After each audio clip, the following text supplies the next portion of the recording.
सुनें पॉडकास्ट नींद क्यों रात भर नहीं आती।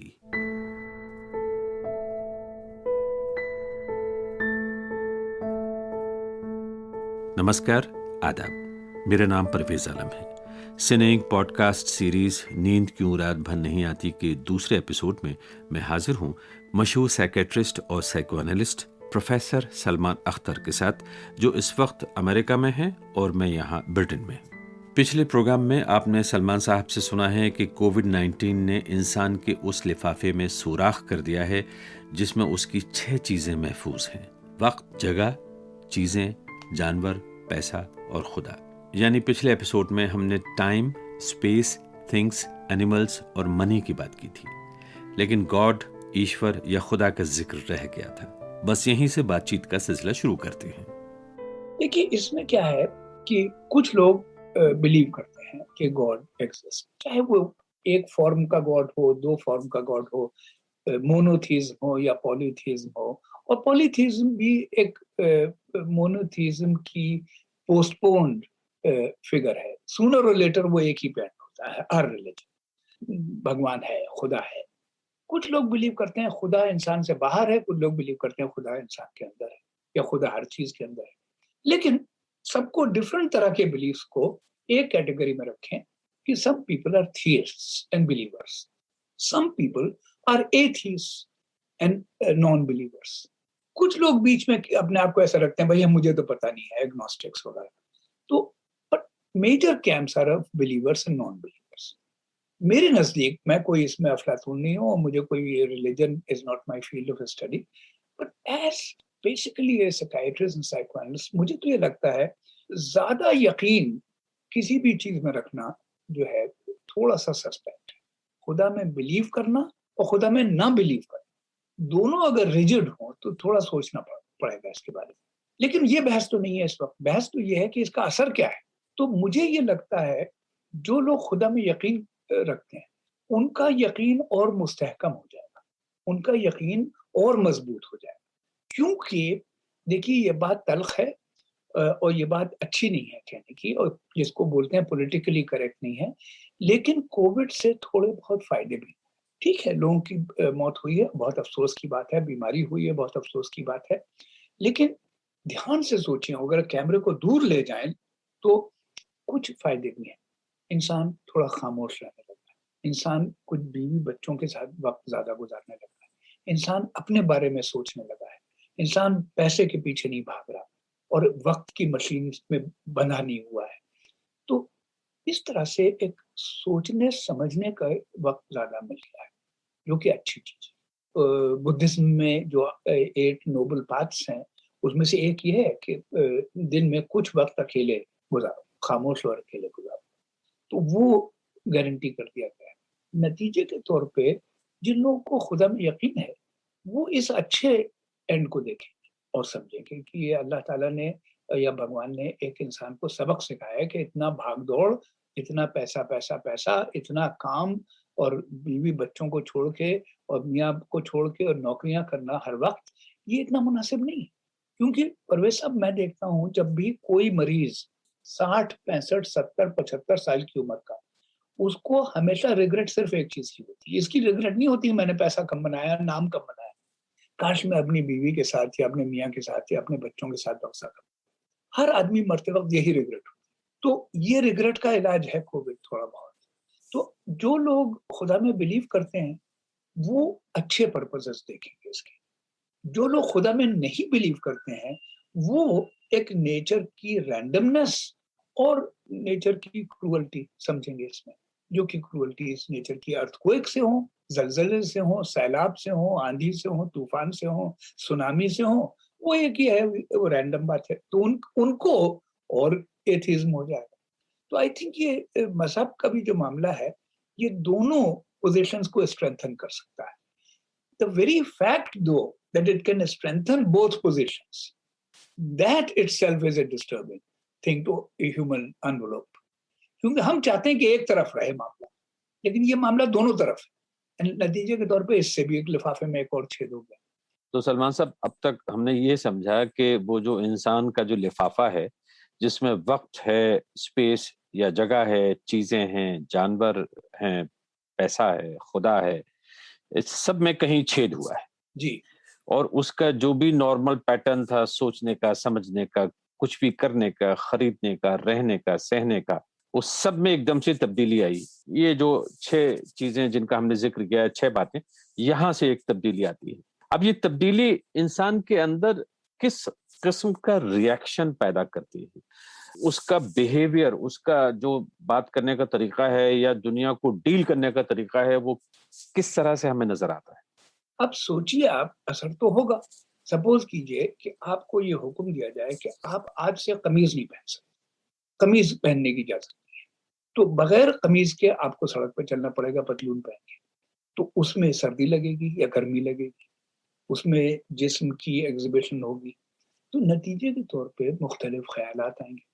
इसी तरह से इस एनवेलप में जो लिफ़ाफ़े में छेद हुए हैं, इससे इंसान के ज़हन पे असर पड़ा है। ज़हन के असर पड़ने से रिश्तों में, कुछ में क्लिंगिंग आ गई है, मेरे पास बैठी रहो, मेरे पास रहो, मेरे पास रहो।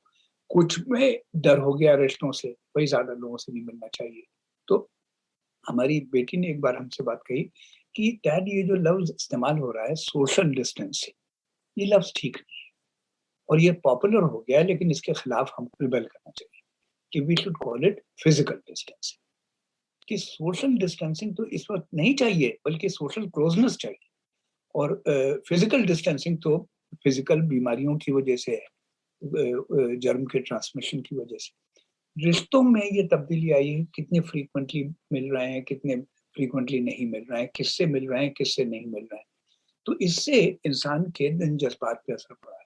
कि मैं आपको बताऊं, मैंने, अब ये खैर थोड़ी अफ्लुएंट सोसाइटी की बात है, तो थोड़ी अपॉलॉजी के साथ कहना चाहिए, मैंने ऑडियो फोन करना बिल्कुल ही बंद कर दिया ऑलमोस्ट। मैं किसी से भी फ़ोन पे, अब वीडियो फ़ोन पे बात करूँ, क्योंकि वैसे ही नहीं मुलाकात हो रही है किसी से। अब उसकी सिर्फ़ आवाज़ सुनो, उसका चेहरा ना देखो तो और अफ़सोस होता है मिलने का, कि आधी रह जाती है अधूरी मुलाकात, जो कि बर्दाश्त थी। जबकि मुलाकातें हो रही थी तो फ़ोन बर्दाश्त था। अब मुझे फ़ोन भी बर्दाश्त नहीं। तो एक एंग्ज़ायटी हो गई है, एक आदमी को डर लगने लगा है, कहीं मैं ना अकेला ना रह जाऊँ, कहीं मुझे बीमारी ना हो जाए, कहीं मैं मर ना जाऊँ, कहीं मेरे रिश्तेदार, दोस्त और जो मेरे बच्चे हैं, वो मुझसे इतनी दूर हैं कि अगर मैं मरा तो मैं अकेला मरूँगा। ये सब बातें जो हैं, ये पहले इतना डर नहीं था इन बातों का इंसान पे, और इन बातों का बहुत डर बैठ गया है हर आदमी के दिल में। कब बीमार हो जाऊँ, कैसे बीमार हो जाऊँ, मदद मिलेगी या नहीं मिलेगी? क्योंकि बहुत से मुल्कों में, और ख़ास तौर पे जिस मुल्क में हम आप पैदा हुए हैं, वहाँ पे तो बहुत आजकल गड़बड़ है मेडिकल सिस्टम में। बहुत lack of proper care and availability. आपने ज़िक्र किया कोविड-19 का आना और ये हमारा जो लिफ़ाफ़ा है उसमें छेद हो जाना और वो जो 6 चीज़ें हैं उनमें कहीं न कहीं हमको वो सारी कमी महसूस होती है। अब बीमारी तो है, दुनिया भर में है, दुनिया भर किसी न किसी से डील कर रही है। लेकिन जैसे हिंदुस्तान में, पाकिस्तान में, ये जो हमारे जो मुल्क हैं, साउथ एशिया में, इनमें एक बहुत भारी मसला ख़ास तौर पर भारत में जिस वक़्त हम ये प्रोग्राम रिकॉर्ड कर रहे हैं, उसमें ये है कि लोगों की जो आस्था है, लोगों का जो विश्वास है, होता है ना सिस्टम में, वो ही उठ गया कि सड़कों पे लोग पड़े हुए हैं ऑक्सीजन के लिए, लाइनें लग रही हैं, धक्के खा रहे हैं, परेशान हो रहे हैं, अस्पतालों में जगह नहीं है, बिना अस्पताल के ही चल रहे हैं लोग और मतलब जिसे कहते हैं ना कि दुनिया टॉपसी-टर्वी हो गई, पूरी उलट-पुलट हो गई। तो इसमें उदासी मेरे ख्याल से और ज़्यादा घेरेगी, परेशान होगा इंसान। खतरे का एहसास ज़्यादा, मैं सेफ हूँ या मैं सेफ नहीं, और अगर मैं अनसेफ हुआ तो कोई मुझे बचाने वाला होगा या नहीं। एंग्ज़ायटी ज़्यादा। ये तो हम समझ गए कि एक सिस्टम ही कोलैप्स कर रहा है जब हमारे देखते हुए समाज के लेवल पे व्यवस्था का, गवर्नेंस का, तो क्या करे इंसान? देखिए, पर्सनल लेवल पे मास्क लगाए, हाथ धोए, ज़्यादा अजनबियों से या किसी से आजकल हाथ ना मिलाए। तो नतीजे के तौर पे एक तो पर्सनल लेवल पे एक निहायत रिस्पॉन्सिबिलिटी अपने जिस्म की और अपनी सेहत की हर इंसान को अब लेना पड़ेगी। बहुत से लोग अपने आप को, बॉडी को नेग्लेक्ट करके रहते रहे हैं, वो अब आप अफ़ोर्ड नहीं कर सकते उतनी लेज़ीनेस। तो इंसान को अपने जिस्म का ख़्याल तो करना पड़ेगा। और वो ज़रूरी है, नंबर 1। कुछ जगहों पे ना जाएं, कुछ भीड़ में ना जाएं। साथ में मैं ये भी जोड़ देता हूँ कि इन सब चीजों का ध्यान रखें, अच्छा खाएं पिएं और कुछ फिजिकल एक्सरसाइज भी करें। लेकिन अब मैं एक और बात की तरफ इशारा करना चाहता हूँ, वो ये है कि मौलाना से लेके पादरी और पंडित सब एक बात हमें समझाते आए हैं और अब भी समझा रहे हैं कि बुरे ख्याल दिल में ना आने दें। अब ये दुनिया का सबसे बड़ा मसला है कि बुरे ख्यालों को आप कैसे रोकें। नहीं, बुरे ख्याल तो दिल में जरूर आने देने चाहिए, ताकि अगर वो दिल में आए तो आप उसको मैनेज कर सकते हैं। अच्छा, ये बड़ी दिलचस्प बात कह रहे हैं, इसको थोड़ा सा एलाबोरेट करिए प्लीज। जैसे फॉर एग्जाम्पल, आपका किसी आदमी से झगड़ा हो जाए और उस आदमी ने आपके दिल को तकलीफ पहुंचाई हो, तो ये अच्छा है कि आप कहें कि मैं इसका खून कर दूं तो अच्छा है। अगर ये बात कि आपका उसको कत्ल करने का सोचेंगे, तो जब अलाउ करेंगे ये फैंटेसी अपने दिमाग में, दिल में, तब आप कह सकते हैं यार नहीं, मर्डर करने में तो मैं भी फंस जाऊंगा, क्या करूंगा, जेल जाऊंगा तमाम जिंदगी तक, फला फला। अगर आप इसको सप्रेस करते हैं और रिप्रेस करते हैं, तो कहीं ना कहीं और ज्यादा बदतमीजी उस आदमी से हो जाएगी आपसे। तो बुरे ख्याल तो दिल में, जहन में आने देना चाहिए, क्योंकि that gives us A preparation. थोड़ा सा तो मजा भी आ जाता है उसको डिस्चार्ज करने का फैंटेसी में, और कुछ प्रेपरेशन से पता चलता है ये काम नहीं करना चाहिए। तो I think it's good to have. जैसे अब ये कि कोविड के जमाने में बुरा ख्याल क्या है कि कहीं मैं मर तो नहीं जाऊंगा, कहीं मैं अकेला तो नहीं मर जाऊंगा, कहीं मेरा कोई ना हो, मैं बीमार हो जाऊं या मुझे कोई मदद न मिले। तो ये मोटिवेट करता है आदमी को केयरफुलनेस की तरफ, कि भाई फिर ख्याल रखो अपना, समझे। तो देखिए, एक तो ये पर्सनल लेवल है ख्याल रखने का, फिजिकल, जैसे आपने कहा ना कि मास्क, हाथ धोना, सफाई। और जब आप पंडित और पारसियों का और मुल्लाओं का जिक्र कर रहे थे, तो इसमें वुजू का भी जिक्र करना चाहिए था, कि देखिए हर मजहब में हाथ वाथ धोना जो है हमेशा लिखा हुआ है डिफरेंट तरह से। हाथ धोना, मुंह धोना, ये सब वो बुरी बात नहीं थी, वो तो सही बात थी। दूसरा, इंटरपर्सनल मुलाकात बंद हो गई है, तो उसे दोस्ती तो नहीं खत्म होनी चाहिए। फोन करिए, आपके पास जो है, अगर वीडियो फोन नहीं है, फिर व्हाट्सएप नहीं है, खैर आप रेगुलर फोन करिए, तो रिश्ता तो रखिए। चलिए वो भी नहीं है, खत लिखिए। तो रिश्तों को नहीं तोड़ना देना चाहिए, क्योंकि रिश्ते तो इस वक्त इंसान के लिए और जरूरी हो गए।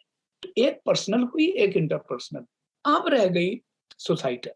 तो सोसाइटल इंटरवेंशन में दो बातें हैं। एक तो लॉन्ग टर्म ये आइडिया है कि मुल्क में सेहत के सिस्टम पे, मेडिकल सिस्टम पे कितना पैसा खर्च किया जाए कंपेयर टू दूसरी चीजों पे। आदमी को चांद पे भेजने के लिए ज्यादा पैसा खर्च करना मुनासिब है, या जो इंसान इस जमीन पे रह रहे हैं उनकी हिफाजत के लिए पैसा खर्च करना ज्यादा जरूरी है। तो टर्की में जैसे एम्बुलेंस है वो फ्री है, अगर आपको कोई मुसीबत हो जाए तो एम्बुलेंस का कभी पैसा नहीं लगता है। मैं यहाँ पे, मुझे कुछ 2-3 साल पहले थोड़ी बीमारी हुई थी, तो मैं 2 साल पहले तो एम्बुलेंस से गया, 4 मील से भी शायद कम हो, 4 मील हो, तो उसका बिल आया कोई $1400। $1400 जी जी एम्बुलेंस का? जी। तो उसमें से फिर मेरी इंश्योरेंस ने कोई 400 पे किए, और उन्होंने मुझे कोई 200 डॉक्टर होने के तौर पे माफ कर दिए, फिर मुझे $600-700 पे करना पड़ा एम्बुलेंस में 4 मील जाने के लिए। तो अब ये अमेरिका बेहतर है या टर्की बेहतर? तो इस तरह से जो है ना, कोई हर मुल्क में अच्छाइयां बुराइयां हैं, लेकिन वहां पे मेडिकल सिस्टम बेहतर है।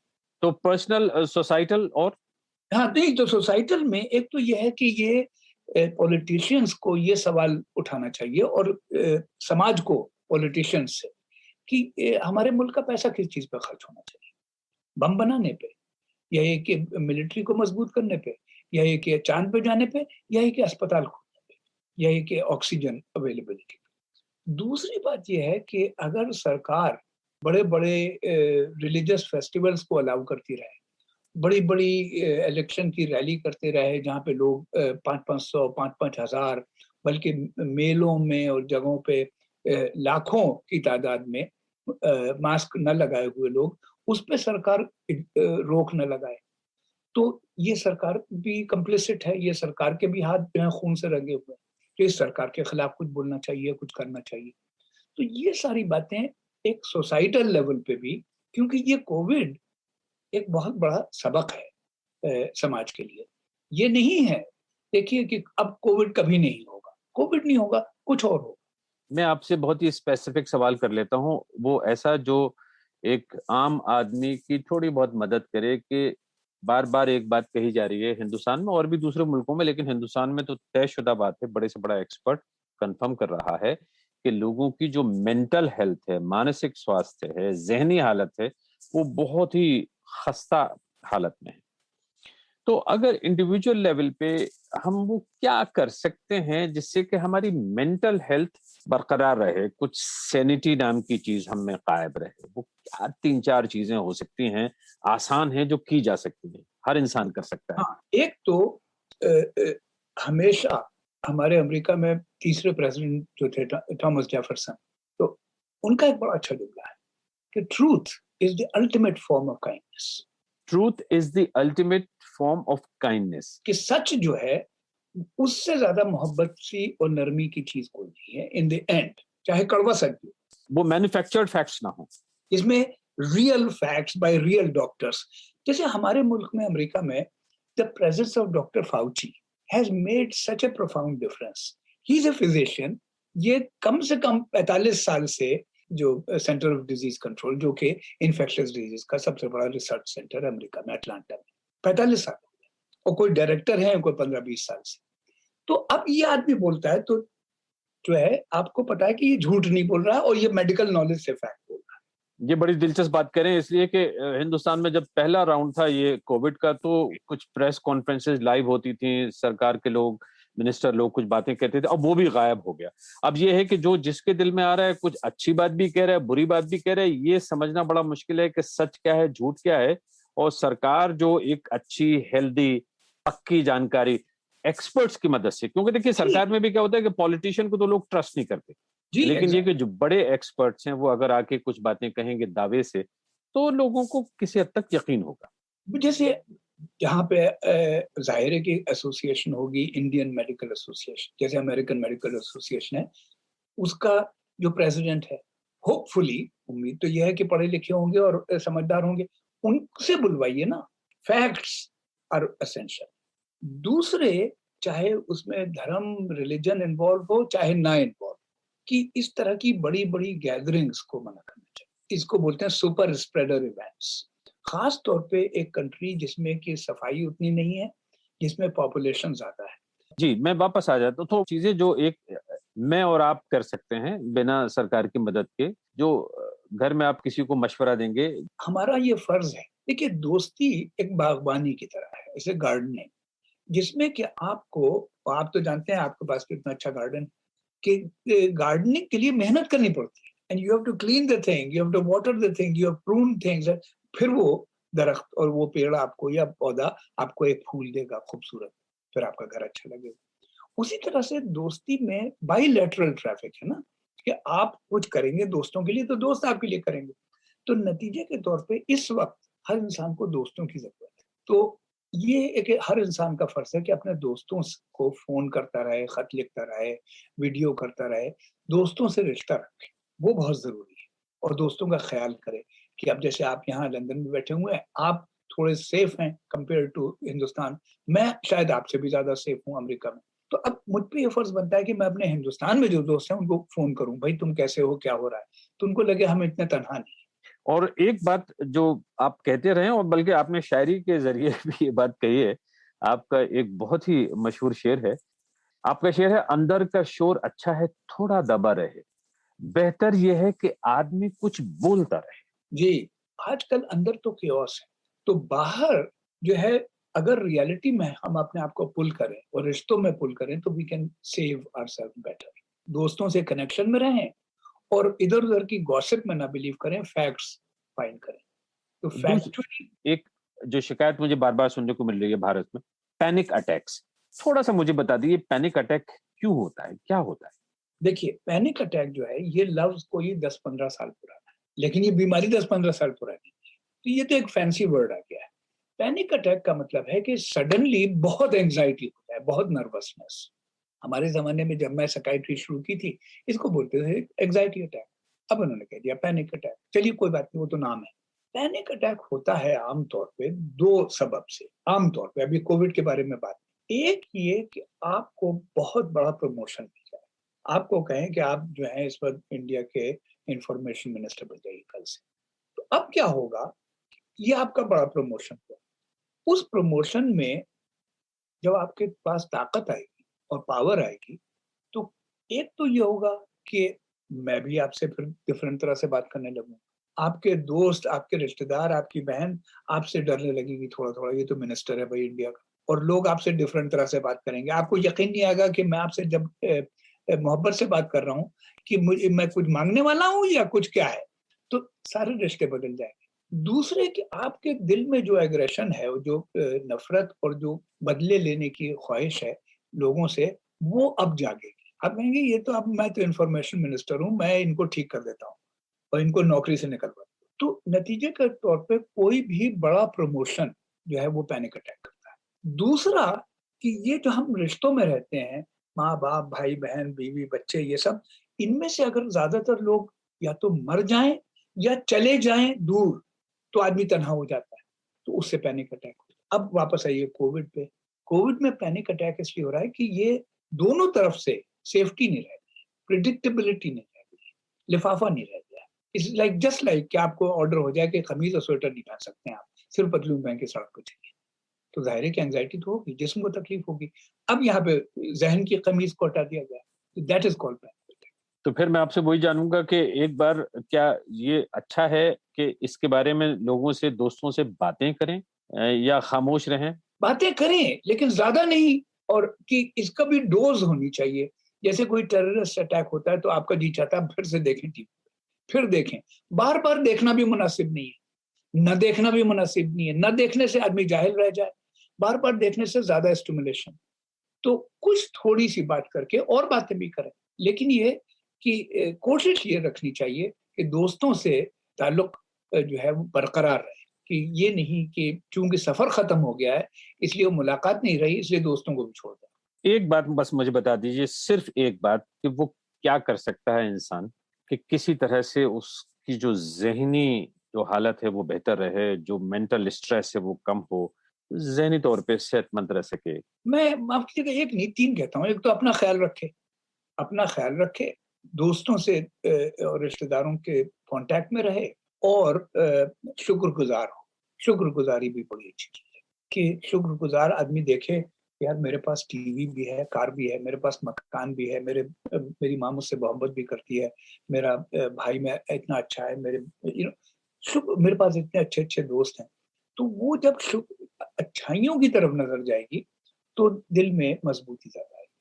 ये तीनों चीज़ें ज़रूरी। ये सच है कि हम लोग अपने आप को ज़्यादा डरा सकते हैं, जितना कि रियलिटी नहीं डरा सकते। जैसे आपको अभी लेटर आए कि बीबीसी का चीफ आपसे मिलना चाहता है, जब आप एम्प्लॉयड थे, तो आपको लगेगा यार मुझे नौकरी से निकाल देना या कुछ ऐसा होगा। आप गए तो वो तो कहता है, भई वो फलाँ काम का क्या हुआ? वो उतना ज़ालिम नहीं था जितना कि आपने रास्ते में सोचा था। तो हम अपने आप को ज़्यादा डराते हैं, क्योंकि हमें अपनी बुराइयों से हम वाकिफ़ हैं। तो नतीजे के तौर पे हम अपने आप को सज़ा भी ज़्यादा देते हैं। फैक्ट है कि दुनिया को हमें सज़ा देने की कोई फुर्सत नहीं है, ना ज़रूरत है। तो दोस्तों से बातें कर लेने में ये फ़ायदा है। सिर्फ़ एक तो ये आदमी को एहसास होता है मैं अकेला नहीं। दूसरे कि अपने ख़यालात जब ज़ाहिर करता है तो पता चलता है वो तो इतने बुरे ख़्याल नहीं है जितना मैं सोच रहा हूँ। तो ये ज़रूरी है इस वक़्त बहुत, रिश्तेदारों और दोस्तों से कॉन्टैक्ट में रहना, अपने जिस्म की हिफ़ाज़त करना और शुक्रगुज़ार होना ज़िंदगी में जो अच्छाई है। मौत का एक दिन मुअय्यन है, नींद क्यों रात भर नहीं आती? मौत का एक दिन मुअय्यन है, नींद नींद क्यों रात भर नहीं आती? हाँ, अब इसके देखिए मुख्तलिफ मतलब हैं शेर के। जैसे एक तो ये है कि देखिए, ये तो डिसाइडेड है कि all of us will die. एक दिन आप भी मरेंगे, एक दिन मैं भी मरूँगा। ये तो पक्का है, इसमें कोई बहस नहीं है और इसमें कोई पॉसिबिलिटी नेगोशिएशन की नहीं है। All human beings die. So every human being should know and does know at one level or the other कि एक दिन तो हमें मरना है। तो इतना फिर परेशान होने की क्या ज़रूरत है, जब कोई चीज़ बिल्कुल ही तय हो चुकी है, जिसके बारे में कोई नेगोशिएशन पॉसिबल नहीं है, तो फिर आराम से जियो, फिर क्या परेशानी? ये तो फैसला हो चुका है, इसको तुम किसी तरह से पैसा कमा के, नाम बना के किसी तरह से ये फैसला बदल नहीं सकते। एक ये, दूसरा गालिब में हमेशा ये काम था जो कि मीर में नहीं, मोमिन में नहीं, उनके पहले और उनके बाद में शायरों में नहीं है। हर शेर में कोशिश वो ये करते थे कि एक ज़बान का चटखारा भी डाल दिया जाए। तो अब ये है कि मौत का एक दिन मुअय्यन है, नींद क्यों रात भर नहीं आती? तो इसमें एक उन्होंने वर्ड प्ले कर दिया कि you will die in the day while you not sleeping at night. अच्छा, तो ये उनका खेल था हर चीजों का, इसमें कि जैसे उनका सबसे मजे का शेर है इस सिलसिले में कि हुआ जब गम से यूं बेहिस तो गम क्या सर के कटने का, हुआ जब गम से यूं बेहिस तो गम क्या सर के कटने का, न होता गर जुदा तन से तो जानू पे धरा होता। तो अब आप कहते हैं कि जुदा तन से न होता तो मेरे नीज पे होता मेरा हेड, ये क्या कह रहा है? पता चला कि ऐसे रो रहे होते, ऐसा घुटनों पे सर रख के रो रहे। तो पहले तो गम से बेहिस तो गम क्या, फिर ये कि न होता गर जुदा तन से तो जानू पे धरा होता, अगर न कटता तो नीज पे होता आपका सर। तो ये वर्ड प्ले का इमेजिनेशन, इसमें इनके ये खेल भी है। तो बैक टू द शेर, एक दिन रात का चक्कर है, एक सर्टेनिटी का चक्कर है, दूसरे ये इस बात में भी ये कह रहा है कि हम मरने के इंतजार में भी हैं, फिराक और ये जुदाई और दुनिया का दुख, तो हर आदमी एक पीसफुलनेस भी चाहता है इन द एंड सूनर और लेटर। कि देखिए क्या है कि ये सब ख्याल गलत है कि मौत से डरना जरूरी है। मौत का डर, मौत का डर होता है जवानी में, मौत का डर होता है अगर इंसान को इन्फर्मिटी का, कि मैं चल नहीं पाऊंगा, मैं बीमार होऊंगा, मुझे बाथरूम जाने में मुश्किल होगी, मेरी आंखें कमजोर हो जाएंगी। वो जिंदगी है, वो मौत नहीं है। मौत का कोई डर नहीं, क्योंकि आप हमेशा जिंदा हैं। जब आप मर गए तो आपको पता नहीं है कि आप मर गए। तो नतीजे के तौर पे एक तरह से एटर्नल रेस्ट की जो सर्च है, that you can not force, it will come, that eternal rest will come. तो इस शेर के बड़े कॉम्प्लेक्स मीनिंग्स हैं, बड़े मजे का शेर।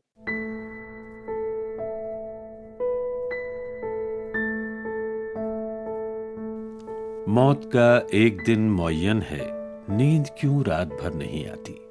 अमेरिका के फिलाडेल्फिया शहर में जेफरसन मेडिकल कॉलेज और यूनिवर्सिटी हॉस्पिटल में साइकेट्री के प्रोफेसर सलमान अख्तर को आप सुन रहे थे। गालिब के इस शेर की और भी परतें हैं जो अगले प्रोग्रामों में खुलती रहेंगी। इस पॉडकास्ट के तीसरे एपिसोड में सलमान अख्तर से बात होगी डर पर। डर, खौफ या फियर क्या है? कुछ लोग ऊंची इमारतों से डरते हैं तो कुछ लोग हवाई जहाज के सफर से घबराते हैं। कुछ को पानी से डर लगता है तो कुछ को कीड़ों से, जानवरों से और खासकर कुत्तों से। क्या डरना शर्मिंदगी की बात है या फिर डर हमारे लिए अच्छा भी है? आप हमें अपनी राय लिख सकते हैं post@cineink.com। परवेज आलम को इजाजत दीजिए। खुदा हाफिज, नमस्कार। आप ये पॉडकास्ट लंदन के मशहूर डिजिटल हब सिने इंक के माध्यम से सुन रहे हैं। हम फेसबुक, इंस्टाग्राम, ट्विटर, यूट्यूब के अलावा और दूसरे कई प्लेटफॉर्म्स पर भी मौजूद हैं। मुमकिन हो तो वेबसाइट पर भी तशरीफ लाइए cineink.com।